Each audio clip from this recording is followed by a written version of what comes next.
आज हम पढ़ेंगे संस्कृत में संधि। संधि शब्द संधि सम धन धी शब्द का अर्थ है मेल या जोड़। दो निकटवर्ती वर्णों के परस्पर मेल से जो विकार परिवर्तन होता है वह संधि कहलाती। संस्कृत, हिंदी व अन्य भाषाओं में परस्पर स्वरों व या वर्णों के मेल को उत्पन्न विकार को ही संधि कहते हैं। जैसे समधनतोष बराबर संतोष, देवधन इंद्र देवेंद्र, सतधनजन सज्जन आदि। संधि विच्छेद। अब संधि के जो विच्छेद हो रहे हैं, संधि युक्त पदों को अलग करके लिखना संधि विच्छेद कहलाता है। जैसे महेश है, महेश पूरा पद है, शब्द है। अब महेश का संधि विच्छेद करना है तो संधि का विच्छेद होगा महेश के लिए महाधन ईशः। इस प्रकार संधि विच्छेद किया गया। इसे और सरलता से समझने के लिए नीचे दी गई तालिका का ध्यानपूर्वक हम अध्ययन करेंगे। जैसे कि देखिए, शब्द, एक तरफ शब्द दिए तालिका में, उपसर्ग, समास, वाक्य, तो ये भी हमें ध्यान में रखना है। फिर दी संधि, गायक, प्रत्येक, गणेश, बालो, पटक। संधि विच्छेद, जैसे कि शब्द गायक है, अब इनका संधि विच्छेद करना है तो गे धन अकह आवश्यक रूप से। प्रत्येक वे प्रत्येक तो प्रति धन एक। गणेश गण धन ईश, बालो पटक बाल धन अपटक। इस प्रकार हम संधि विच्छेद और शब्द जाने।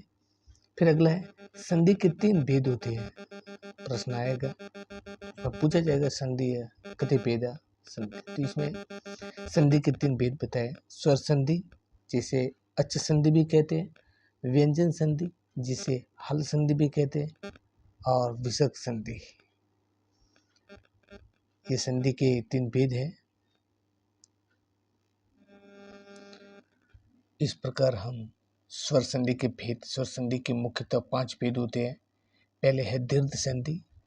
दीर्घ संधि अ ई उ री ले से स्वर्ण अ ई उ री और ले पर होने पर और पूर्व पर्व के स्थान में दीर्घ एक एकादश हो, और अर्थात जब हस्व या दीर्घ स्वर के बाद हस्व या दीर्घ स्वर आए तब दोनों स्थानों में दीर्घ स्वर हो जाता है। जैसे पत्र धनाचार, पत्राचार।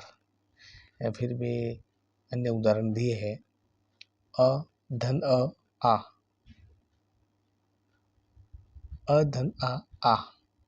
देखिए इसमें मुरधन अरि मुरारी, हेम धनालय हिमालय, धन धन अर्थी धनार्थी, औषध औषध धनालय। इस प्रकार ये उदाहरण दिए हैं। दीर्घ संधि का उदाहरण है ये भूधन उधर्व बुधर्व, वधुधन उर्मी वधुर्मी। इस प्रकार ये स्वर संधि हमारी पूर्ण होती है। दीर्घ संधि के सारे उदाहरण हैं।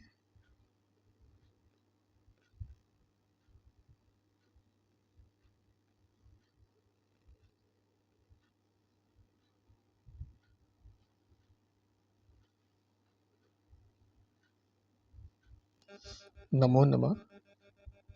कल पढ़ेंगे नेक्स्ट क्लास में वृद्धि संधि।